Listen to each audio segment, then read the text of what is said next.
Bonjour à tous et bienvenue dans cette nouvelle édition du Grand JT des Territoires. Voici les titres de ce journal. Le narcotrafic est un autre type de guerre, une guerre que le gouvernement a tenté de combattre partout sur le territoire, notamment dans les Antilles. Vous allez le voir, un lieu stratégique du commerce mondial de drogue. Vous le verrez, 2025 a été une année record pour les forces armées qui les traquent.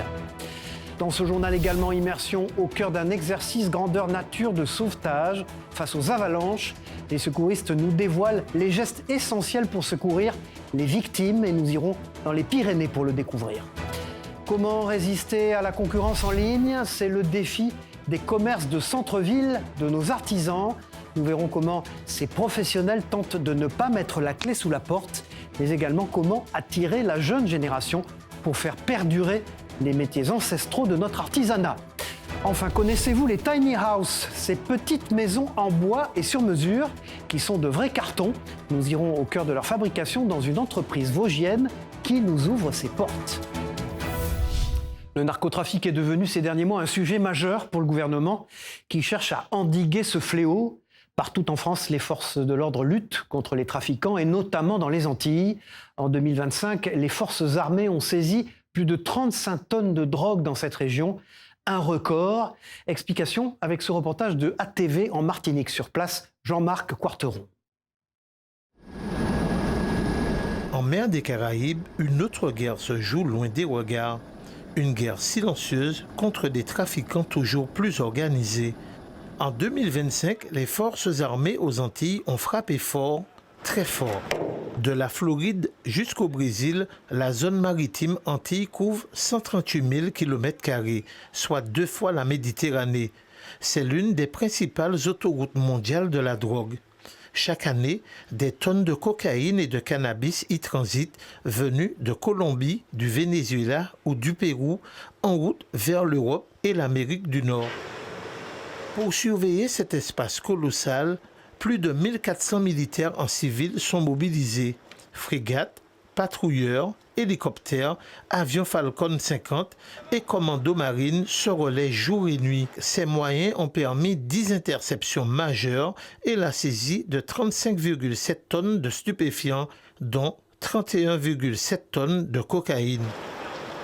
Face aux forces armées, les trafiquants s'adaptent. Une course permanente entre vitesse, discrétion et capacité de surveillance. Une certitude demeure.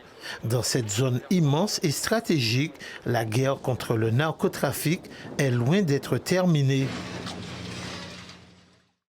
Tout à fait autre chose, l'Assemblée nationale vient d'adopter cette semaine une loi sur l'interdiction de l'usage des réseaux sociaux pour les jeunes de moins de 15 ans. Une mesure forte qui a fait beaucoup parler et qui devrait s'accompagner de l'interdiction du téléphone portable dans les établissements scolaires à partir de la rentrée prochaine. Cependant, plusieurs lycées ont déjà franchi ce cap. Exemple à Pontivy, dans le Morbihan. Regardez ce reportage de TBO, la chaîne du groupe Le Télégramme sur place. Dans ce lycée de Pontivy, avant chaque début de cours, le rituel est le même. On dépose son téléphone portable dans une boîte. Alors, plutôt pour ou contre, les élèves nous donnent leur avis. Je trouve que c'est bien, on est plus concentrés. On est très souvent collés sur nos téléphones à n'importe quel moment, donc ça permet de faire une pause. La mesure est en vigueur depuis septembre 2024. À son initiative, David Boudard, proviseur. Ce qui nous a conduit à instaurer le téléphone portable consigné pendant les cours, c'est la perte d'attention des élèves. La perte de temps pour l'enseignant à gérer le portable que l'élève sortait pendant le cours, voire pendant les évaluations. On n'a eu aucune résistance. Les élèves ont découvert ce point de règlement intérieur à la rentrée, ils l'ont appliqué. Aucune résistance, mais toujours quelques rebelles.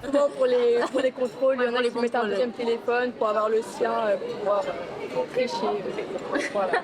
Ça vous est arrivé d'avoir un deuxième téléphone? Non. Oui, peut-être une ou deux fois, il faut l'avouer quand même, mais bon. Le téléphone portable est également proscrit dans le réfectoire. Ce dernier reste autorisé dans le reste de l'établissement, mais ça ne sera peut-être bientôt plus le cas. Le gouvernement français souhaite interdire les portables dans l'enceinte des lycées à la rentrée 2026. Présenté aux syndicats enseignants, le projet de loi sera discuté au Parlement dans les prochaines semaines.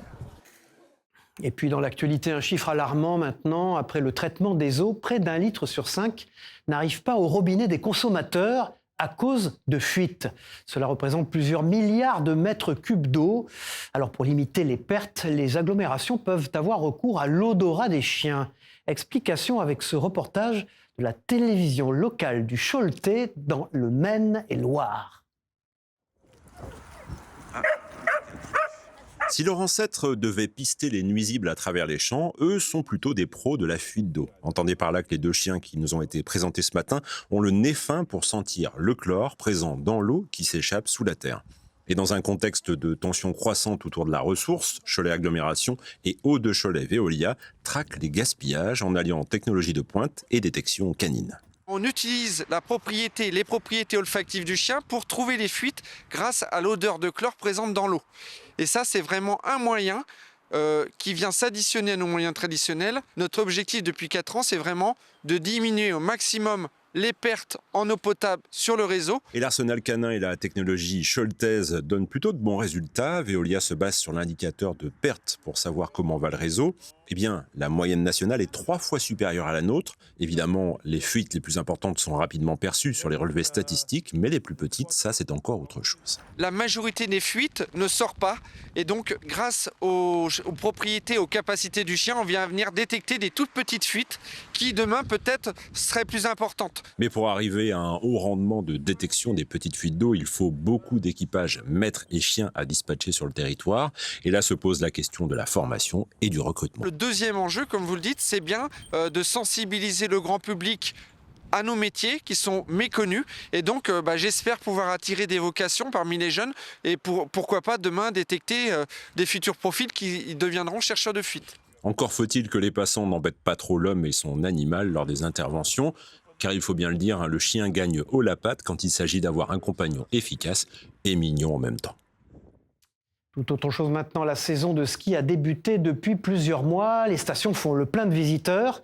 Une période où les secouristes sont aux aguets pour intervenir à tout moment, notamment pour sauver des victimes piégées lors des avalanches. Je vous propose donc une immersion lors d'un exercice grandeur nature des secouristes dans les Pyrénées. Un sujet de la Dépêche du Midi, justement, Antoine Clément. Une sortie en montagne, ça ne s'improvise pas. Il faut, avant toute chose, je vous conseille de consulter le bulletin météorologique, mais également de consulter le bulletin d'estimation du risque avalanche. D'autre part, il faut partir en montagne avec un matériel particulièrement adapté. Cela part notamment par des vêtements chauds, par exemple, de la nourriture, de l'eau, mais également je conseille de prendre quelques éléments matériels de sécurité, le casque évidemment dans toutes les situations. Et puis si vous partez hors piste, il faut également se doter de matériel complémentaire de secours comme une pelle, une sonde ou un DVA pour rechercher les victimes d'avalanche. Dans les jambes, dans les bras, il a potentiellement du sang à 20 degrés, même en dessous. Et donc le risque, si tu le mobilises, c'est que tout sang froid, il arrive sur le noyau central. Et alors là, par le coup, il va passer de 30 à 25 et là, il fait l'arrêt. Il faut vraiment, c'est une poupée de porcelaine. On fait très attention, on l'isole et on le mobilise très peu. Je vous propose maintenant une pause gourmande à la découverte du sucre, l'ingrédient roi de la pâtisserie française. La semaine dernière, nous vous avons proposé une immersion au cœur de l'une des plus grandes usines sucreries d'Europe, dans la Marne. Je vous emmène désormais à Rennes, chez le chef pâtissier Laurent Le Daniel, qui nous explique toutes les vertus de ce produit à travers la recette du Queen Amman, une spécialité bretonne bien délicieuse. Regardez et goûtez. Bienvenue chez moi, bienvenue à la maison Le Daniel. On va rentrer dans la boutique du laboratoire. Laurent Le Daniel est chef pâtissier, meilleur ouvrier de France et président de la Confédération nationale des artisans pâtissiers, chocolatiers, glaciers, confiseurs. Des professions unies par un même savoir-faire, celui de travailler le sucre dans de nombreuses spécialités locales, du nord au sud de la France. On retrouve des spécialités sucrées dans plusieurs catégories, en pâtisserie ou en confiserie ou même en chocolaterie. On connaît les macarons de Nancy, les bêtises de Cambrai, il y a des brioches un petit peu dans toutes les régions de France. En Bretagne, le sucre est l'ingrédient phare du célèbre Queen Amman, qui a cette particularité de mélanger autant de beurre que de sucre. Donc le sucre est un ingrédient aussi qui est à la fois technique et à la fois, évidemment, il va apporter du goût, bien entendu. Un mélange de beurre et de sucre qui est ensuite inséré dans la pâte, puis plié plusieurs fois. Hop, voilà, et c'est parti pour 35 minutes de cuisson. Il faut que ça se mange un petit peu tiède, mais pas trop chaud. Il y a cette caramélisation qui est caractéristique, qui est le mélange du beurre et du sucre. Mais on voit aussi les pliages, et ça, c'est vrai que quand on est professionnel, on est assez attaché à cette technique-là. Vous voyez, on les voit très très bien ici. Le sucre, ingrédient de référence du patrimoine sucré français, possède également bien d'autres propriétés que le goût. Le sucre est aussi un conservateur, donc ça nous permet de créer des spécialités qui peuvent se transporter à l'étranger ou même lors d'échanges entre régions. Mais ce que les amateurs de pâtisserie ne savent pas toujours, c'est que le sucre blanc est un produit local. On cite la betterave comme étant justement un produit local, hein, même si c'est pas en Bretagne où je vis, mais en tout cas c'est pas très loin, c'est français en tout cas, pour expliquer justement à notre clientèle qu'on n'est pas allé chercher du sucre à l'autre bout de la planète.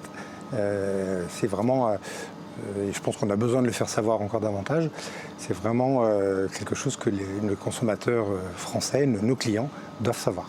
Aujourd'hui, la Confédération nationale des artisans pâtissiers travaille à la reconnaissance des savoir-faire de la pâtisserie française au patrimoine immatériel de l'UNESCO. Et puis la France compte près de 255 000 sapeurs-pompiers, mais près de 80% d'entre eux sont des sapeurs-pompiers volontaires. Des personnes qui exercent cette fonction de secouriste sur leur temps libre, un engagement qui demande beaucoup de sacrifices. C'est ce que nous explique la vice-présidente du service d'incendie et de secours de Haute-Corse au micro de nos confrères sur place de Télépaésé. Le sapeur-pompier volontaire, au-delà du fait qu'il s'investit dans sa caserne, il prend des gardes et donc il participe lors d'incidents, il a aussi parallèlement un autre métier, c'est-à-dire qu'il travaille et sur son temps libre, voire lorsque des conventions sont signées pendant son temps de travail, s'investit auprès de la population. Donc c'est un engagement vraiment citoyen, volontaire pendant ces heures de temps libre. Les familles aussi sont souvent impactées, mais c'est véritablement un engagement très profond. Et puis autre chose maintenant, dans un contexte de crise économique et de hausse des charges, les boutiques de nos centres-villes peinent à s'y retrouver. À cela s'ajoute la concurrence des boutiques en ligne, ce qui rend la vie dure à nos artisans et petits commerçants qui tentent de ne pas mettre la clé sous la porte. Alors comment résister à ce défi de taille? Réponse dans une mercerie de Metz, avec ce reportage de Moselle TV, Mathéo Philippe. Dans le silence et avec patience, Laure travaille dans cette mercerie depuis 22 ans. Je fais beaucoup de retouches sur les vêtements, beaucoup de vêtements, mais ça peut être aussi des choses plus, on va dire plus variées. Mais dans le vêtement, ça va être les fermetures, les ourlets, l'ajustement des vêtements à sa morphologie. Au fil des années, elle a su se diversifier en nouant des partenariats avec une blanchisserie adieuse, un relais pressing, ainsi qu'une cordonnerie et une broderie locale. Une façon de résister tant bien que mal à la concurrence des plateformes de vente en ligne, devenues incontournables depuis 2020. Je pense qu'au niveau des petits commerçants et petits artisans, on n'a pas vraiment de levier pour lutter contre Internet et les prix qui peuvent se faire sur Internet. Quelque chose qui se vend à 2 € sur Internet sera plus proche des 4 € en boutique. On n'a pas les mêmes charges. Aujourd'hui, les charges représentent plus de 50% de son chiffre d'affaires annuel. Dans un contexte de crise économique et de baisse du pouvoir d'achat, Laure peine désormais à se verser un salaire chaque mois. L'année 2025 a été particulièrement difficile.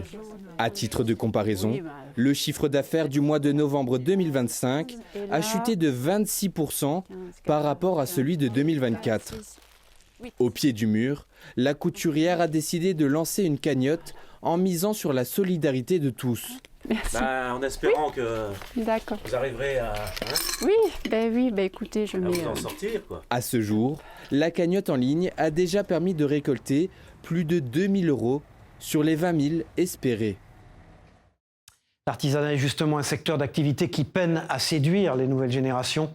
Les centres de formation enregistrent d'ailleurs une baisse de fréquentation de leurs établissements ces dernières années. L'avenir des métiers de l'artisanat est donc incertain. Écoutons sur ce sujet des professionnels du secteur au micro de TV7, la chaîne du groupe Sud-Ouest à Bordeaux. Oui, il y a une baisse sur cette rentrée. Au niveau régional, on est à peu près moins 500 apprentis dans différents secteurs d'activité, le secteur de la beauté, le secteur de l'automobile, le secteur de l'alimentaire, du bâtiment. Donc globalement, on a une baisse du nombre d'apprentis. Aujourd'hui, les artisans n'arrivent pas à y voir clair dans cet avenir, n'arrivent pas à se projeter et ont du mal à voir ce que va être leur avenir.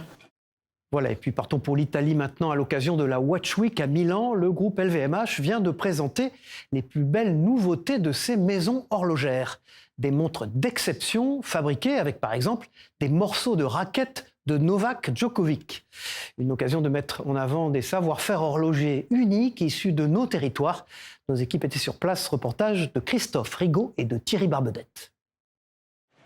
Milan via Monte Napoleone.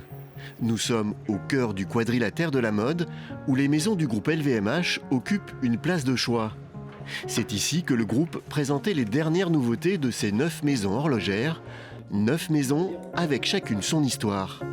De Louis Vuitton avec l'art du voyage qui influence énormément ses créations, à Bulgari, son héritage joaillier, plutôt que Zénith, manufacture depuis 1860.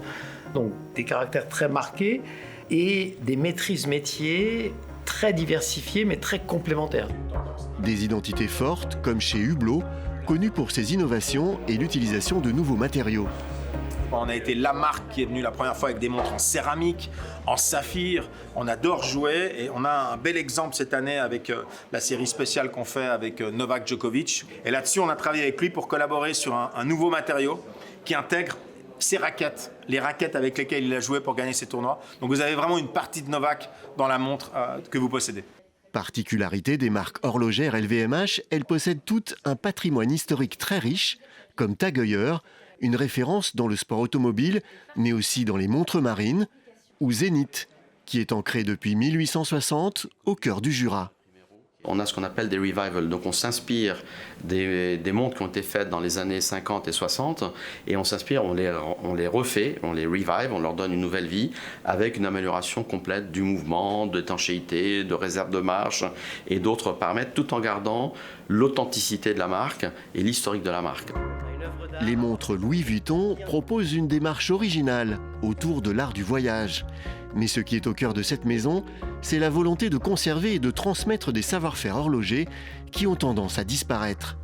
On essaye de toujours se focaliser autour de savoir-faire qui existent depuis le 19e siècle ou même le 18e siècle par moment et les raviver un peu de manière moderne. Donc par exemple en utilisant sur le World Time nos drapeaux, mais aussi en utilisant du guillochage, des gravures, du sertissage et toute une série de métiers qui n'existent plus aujourd'hui et potentiellement même en raviver. Donc souvent on va ressortir les bouquins un peu historiques et voir quel type de métiers ont existé dans le passé. Chez LVMH, les célèbres maisons joaillières ont toute une longue tradition horlogère, comme Tiffany, où l'on retrouve sur ses montres tous les codes joailliers de la marque.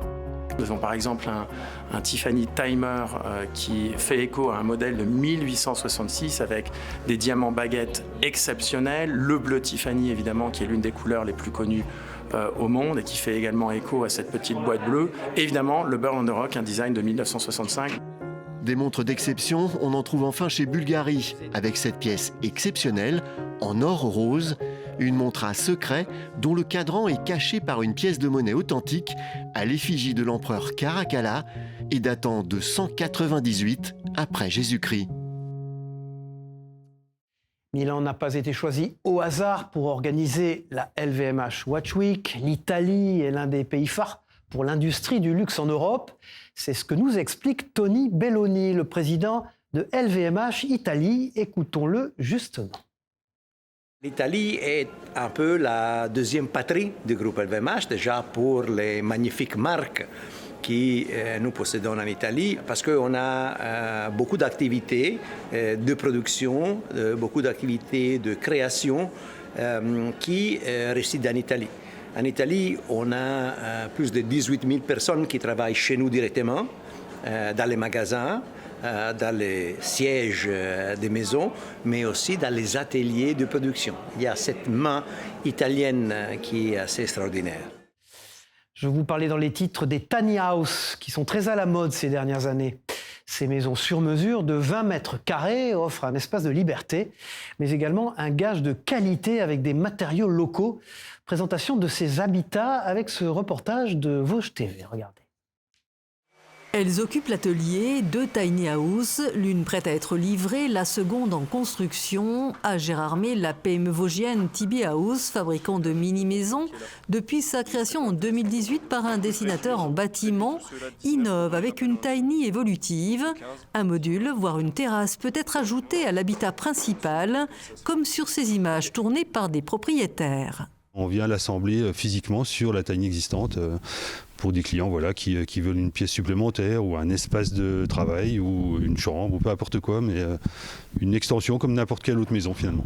Des 20 mètres carrés pour une tiny de base, la surface au sol peut doubler. Le statut d'habitat léger de loisirs réglementaire change alors avec le recours obligatoire à un permis de construire.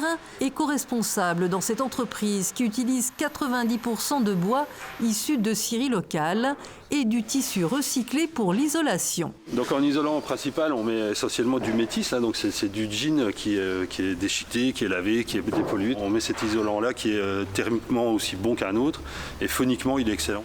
Dans l'équipe de 4 personnes, Héloïse est polyvalente en menuiserie, plomberie et pose de panneaux photovoltaïques.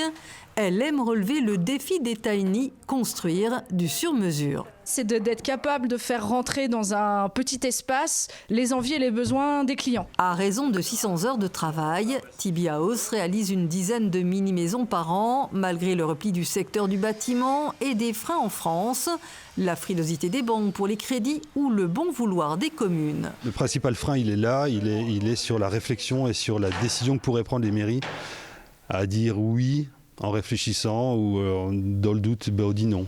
Le profil des clients est varié, jeunes primo-accédants à la propriété, célibataires ou retraités en quête d'une vie plus sobre. Prix clé en main d'une tiny à partir de 60 000 €, 20 000 € de plus pour des modèles autonomes, sans raccordement au réseau urbain. À l'aube de 2026, le secteur de l'automobile est en pleine révolution. Électrique, hybride, location longue durée, fraude à l'assurance.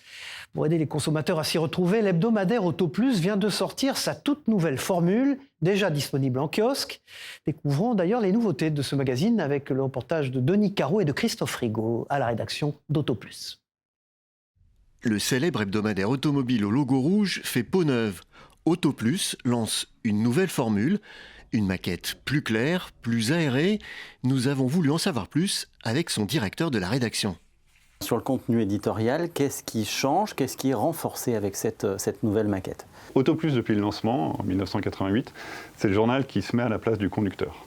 Aujourd'hui, le monde automobile est de plus en plus compliqué, donc on s'est dit qu'il fallait renforcer ce positionnement-là.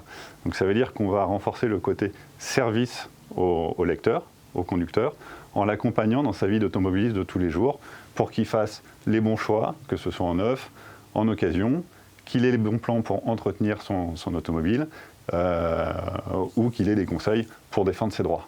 Dans un monde de l'automobile en pleine mutation, l'hebdomadaire promet plus d'enquêtes et d'investigations. Tous les mois, des dossiers sur les abus du secteur seront proposés. Dérive des concessionnaires, fraude à l'assurance, vol de voitures, mais pas seulement. Une des spécificités d'AutoPlus, c'est aussi l'expertise, la qualité et la précision des mesures. Ça, c'est quelque chose que vous avez toujours. Absolument. On a un labo à Montlhéry qui nous permet de mesurer l'ensemble des voitures du marché. C'est-à-dire qu'on va vérifier les promesses des constructeurs. Donc on va mesurer les consommations ou les autonomies pour les voitures électriques qui sont aujourd'hui un enjeu très important. On va mesurer les performances, on va mesurer les freinages, les codes d'habitabilité. Et ça va nous permettre d'avoir une base de données complètement indépendante et surtout qui nous permet de faire des comparaisons dans le temps, puisque cette base de données elle existe depuis 38 ans. Donc on peut voir d'une génération à l'autre de modèles comment ça évolue et par rapport à l'ensemble du marché aussi. Une nouvelle formule d'AutoPlus que vous pouvez déjà retrouver en kiosque. Pour terminer ce journal, connaissez-vous l'histoire de la tombe du prince Lavaux ? Je vous parle ici de la plus grande découverte archéologique française de ces 50 dernières années. En 2014, dans l'Aube, a été découverte cette tombe d'un prince, un trésor exceptionnel qui a permis l'ouverture d'un musée. Des images de l'Est éclair, le quotidien du groupe Rossel Regardez. Ces tombes princières sont très rares effectivement parce que la plupart ont été pillées dès l'Antiquité. Beaucoup ont été fouillés, découverts dès le 19e siècle. Il y a très peu de découvertes archéologiques qui sont aussi exceptionnelles que celles de Lavaux. Donc il nous fallait être dignes, en quelque sorte, de recevoir un tel cadeau de l'histoire. C'est une chance exceptionnelle déjà de pouvoir présenter les objets justement finalement à l'endroit où ils ont été utilisés, puisque il semblerait que Troyes ait été un centre princier important. On avait peut-être une première ville où résidait ce fameux prince. Et cette ville, on la situe aujourd'hui à l'emplacement même du musée où est présentée cette exposition. Pour moi, c'est une grande satisfaction de voir ces objets finalement revenir à l'emplacement plus ou moins là où ils ont été utilisés par le prince. Voilà, au revoir. Merci d'avoir suivi ce journal. On se retrouve très vite pour une nouvelle édition du Grand JT des Territoires. Au revoir à tous.